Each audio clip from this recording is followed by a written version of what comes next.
السلام علیکم ورحمۃ اللہ وبرکاتہ۔ ناظرین، آپ سبھی کا تہہ دل سے استقبال ہے پروگرام روبرو میں۔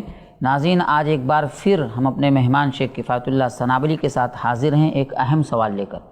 سوال یہ ہے کہ ہم نے بارہا سنا ہوگا زمزم پانی کے تعلق سے، ہم نے پیا بھی ہوگا۔ یہ زمزم کا پانی ہے کیا؟ اس کی فضیلت کیا ہے؟ اس کی تاریخ کیا رہی ہے؟ اور اس کے پینے کا طریقہ کیا ہے؟ کیا آپ جانتے ہیں؟ آئیے جانتے ہیں شیخ سے۔ شیخ، سب سے پہلے ہم یہ جاننا چاہیں گے کہ زمزم کا پانی جو ہے اس کی تاریخ کیا رہی ہے، اس کی شروعات کہاں سے ہوئی ہے، کن مراحل سے گزرتا ہوا آیا؟ الحمدللہ والصلاۃ والسلام علی رسول اللہ وبعد۔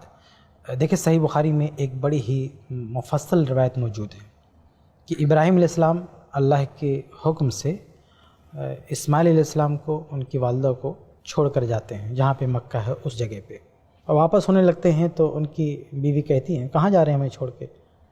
تو وہ کچھ نہیں جواب دیتے ہیں، تو کہتے ہیں کیا اللہ کا یہ حکم ہے؟ تو کہتے ہیں ہاں۔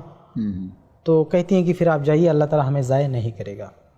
اب تھوڑا بہت کھانا ساتھ میں لائے تھے، وہ جب ختم ہو گیا تو اب وہ بچہ جو اسماعیل علیہ السلام جو تھے وہ پیاس سے تڑپنے لگے۔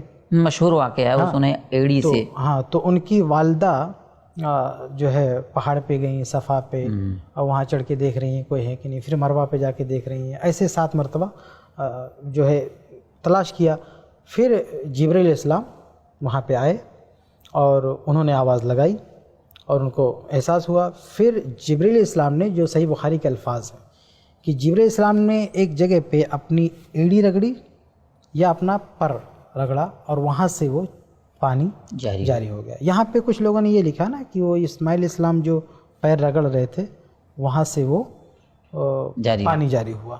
تو یہ بات کچھ لوگوں نے لکھا ہے، اس سے انکار نہیں، لیکن میری معلومات میں ایسی کوئی روایت نظر سے نہیں گزری ہے۔ صحیح بخاری کی روایت میں ہے کہ وہ جبرائیل علیہ السلام کے بارے میں ہے کہ جبرائیل علیہ السلام نے ایڑی رگڑی یا پر مارا تو وہاں سے پانی نکلا، یہ صحیح بخاری کی روایت ہے۔ باقی اسماعیل علیہ السلام کے بارے میں کم سے کم میری نظر سے اس کی روایت نہیں گزری ہے۔ تو وہاں سے اس کی ابتدا ہوئی ہے، اور وہ پانی نکلنے لگا تو وہ جمع کرنے لگی۔ تو اللہ کے نبی صلی اللہ علیہ وسلم کی حدیث اسی حدیث میں ہے کہ اللہ کے نبی صلی اللہ علیہ وسلم نے کہا کہ اللہ ان پر رحم کرے، اگر وہ ذخیرہ نہ کرتی تو وہ قیامت تک ایسے بہتا رہتا۔ جی، تو یہ اس کی ابتدا ہے۔ اچھا، اس کی تاریخ میں اگر ہم آگے بڑھیں تو بعض لوگوں نے ذکر کیا ہے، سیرت نگاروں نے۔ اب میں اس کی کوئی صحیح سند یا صحیح حوالہ تو نہیں تلاش کر سکا، لیکن یہ ذکر ہے، غالباً الرحیق المختوم میں بھی ہے، کہ بیچ میں اس کے نشانات مٹ گئے تھے، پانی کا چشمہ وہ غائب ہو چکا تھا، کسی کو پتہ نہیں تھا کہ وہ گیا کہاں۔ تو اللہ کے نبی صلی اللہ علیہ وسلم کے جو دادا تھے عبد المطلب، انہوں نے خواب میں دیکھا کہ یہاں پر ہے۔ اچھا، اس دوران میں جو حجاج آتے تھے ان کے لیے دوسری جگہ جو پانی کا بندوبست کیا گیا تھا، لیکن زمزم کے نشانات مٹ گئے تھے زمانے جاہلیت میں بہت پہلے۔ تو عبد المطلب کو خواب میں دکھایا گیا تو انہوں نے دیکھا کہ بھائی اس جگہ پہ ہے، تو کھدائی کر کے پھر سے وہ نئے سرے سے وہ پانی دوبارہ پینے کے لیے دستیاب ہوا، اور پھر اللہ کے نبی صلی اللہ علیہ وسلم کی آمد ہوئی، اور پھر تب سے لے کر آج تک وہ پانی وہاں سے نکل رہا ہے۔ ایک ہی کنواں ہے یا نہیں؟ وہ ایک ہی جگہ ہے جہاں سے وہ زمزم کا پانی نکلتا ہے، ایک ہی ہے۔ اور آج تو اب اس کے میں سائنس نے اور ترقی کیا، تو اور آپ یوٹیوب پہ وغیرہ پہ دیکھ سکتے ہیں کہ کس طرح سے اس کا انتظام کیا گیا ہے، اس میں اور بہتری لائی گئی ہے، اور اچھے انتظامات کیے گئے پانی نکالنے کے لیے، کم نہیں ہوتا تک پہنچانے۔ نہیں، وہ ختم نہیں ہوتا۔ جیسے ہمارے یہاں ممبئی میں پانی کا مودہ بارش کی ضرورت ہوتی ہے، تو وہاں نہیں، وہ اللہ کی طرف سے ایک معجزہ ہے، وہ پانی ختم نہیں ہوتا، وہ پانی وہاں آتا رہتا ہے، اور لوگ اس کو نکالتے ہیں، صاف کرتے ہیں اور لوگوں کو پہنچاتے ہیں۔ اچھا، اس کی فضیلت کیا ہے؟ دیکھیے، اس کی ایک بہت بڑی فضیلت یہ ہے کہ یہ ایک طرح کا معجزہ ہے، جیسا کہ صحیح بخاری کی روایت ہے، یہ اب خود اپنے آپ میں ایک فضیلت ہے۔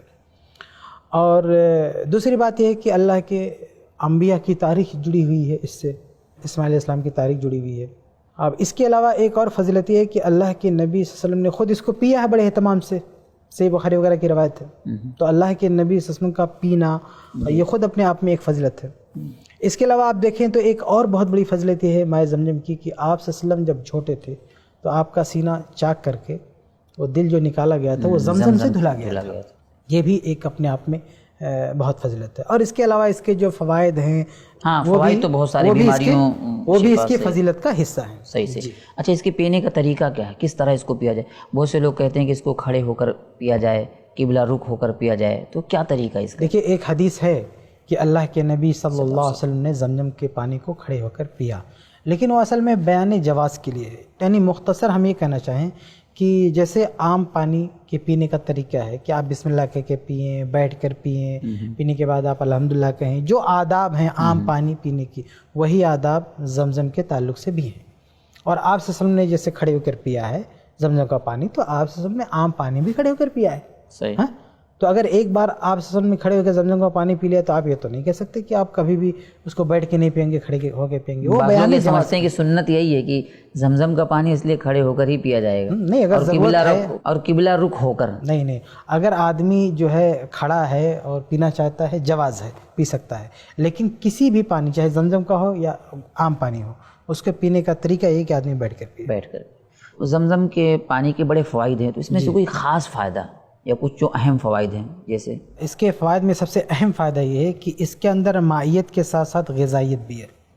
یہ ہر پانی کا معاملہ نہیں ہوتا ہے، یعنی یہ جیسے عام پانی پی کے آپ زندہ نہیں رہ سکتے ایک مہینہ، مطلب ایک لمبے ٹائم تک زندہ نہیں رہ سکتے، لیکن زمزم کا پانی پی کے آپ زندہ رہ سکتے۔ بلکہ ابو ذر رضی اللہ عنہ کے بارے میں آتا ہے کہ ایک مہینہ تک وہ صرف زمزم کا پانی پی کے زندہ رہے۔ اور بھی ایسے کئی واقعات ہیں بعد میں کہ لوگ زمزم کا پانی کام کرتا ہے پی کے۔ تو اس کا ایک بہت بڑا فائدہ یہ ہے کہ وہ طعام بھی ہے۔ باقاعدہ ایک حدیث میں اللہ کے نبی صلی اللہ علیہ وسلم نے کہا بھی ہے کہ زمزم کا پانی یہ طعام ہے، یہ کھانا بھی ہے، تو پینا بھی ہے اور کھانا بھی ہے، یہ اس کا فائدہ ہے۔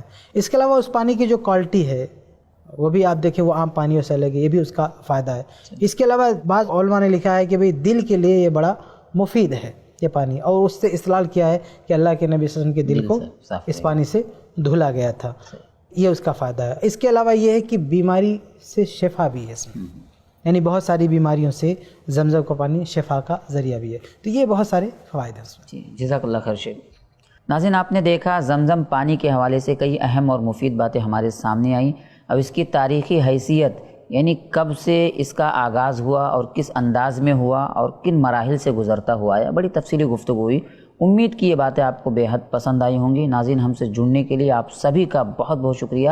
انشاءاللہ پھر ملاقات ہوگی ایک نئے سوال کے ساتھ۔ السلام علیکم ورحمۃ اللہ وبرکاتہ۔ ایسے ہی اور ویڈیوز بنانے میں ہماری مدد کریں۔